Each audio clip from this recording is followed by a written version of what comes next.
प्रभाव देखते हैं।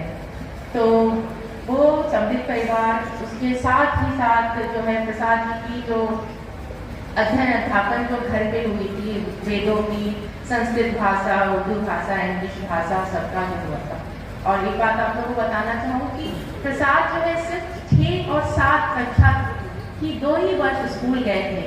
जैसे ही स्कूल में उनका एडमिशन हुआ और साथ ही साथ जो है उनके पिता, उनके बड़े भाई का 2-3 साल के अंतराल में निधन हो गया, जिसके वजह से वो जो है स्कूली शिक्षा उनकी प्राप्त नहीं हो सकी।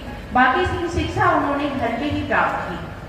तो आप ये देख सकते हैं कि वो 2 साल सिर्फ स्कूल जाने के बाद भी उन्होंने इतना बड़ा साहित्य सृजन किया। कभी कभी मेरे दिमाग में ये भी आता है कि क्यों साहित्य सृजन किया, उनको किस चीज़ की कमी थी? वो व्यवसाय अपना देखते, लेकिन उनके जो चिंतन धारा थी, उनके परिवार, उनके जीवन की काफ़ी संघर्ष था।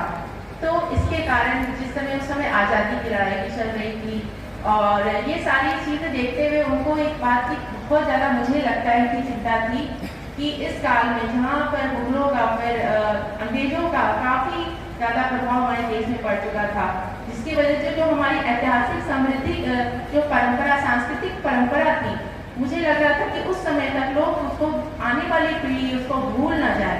तो प्रसाद साहित्य में आप देखिए, उनके नाटक देखिए, नाटक में अजात शत्रु, स्कंदगुप्त, चंद्रगुप्त, ध्रुव स्वामिनी, अगर आप उनको देखेंगे तो पूरी सांस्कृतिक, ऐतिहासिक, पौराणिक परंपरा आपको उसमें दिखेगी।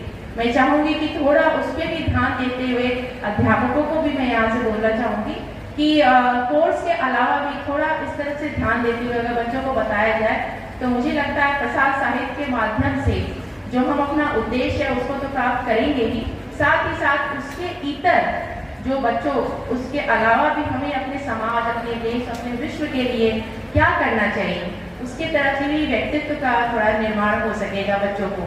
तो इसी के माध्यम से मैं प्रसाद की एक पंक्ति बोलना चाहूँगी। इस पत्र का उद्देश्य नहीं शांत भवन में टिक रहना, किंतु पहुँचना उस सीमा तक जिसके आगे रात नहीं।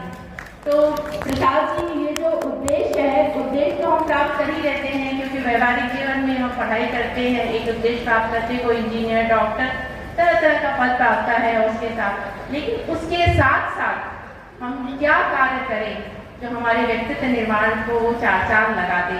आप देख ही रहे हैं हमारे मंच पे अभी सभी जो है हिंदी साहित्य के नहीं होने के बावजूद भी कोई विशेषज्ञ है, न्यूरो विशेषज्ञ है, कोई फाइनेंस से है, कोई डॉक्टर है, सब लोग हैं, लेकिन साहित्य के माध्यम से वो जो है अपने देश, अपने साहित्य और सबका सेवा कर रहे हैं।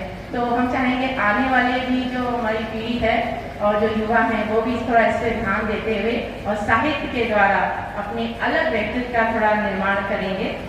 और अभी अरुण सिंह सर बता रहे थे कि वो एक स्कूली दिनों में वो एक उसमें गए थे।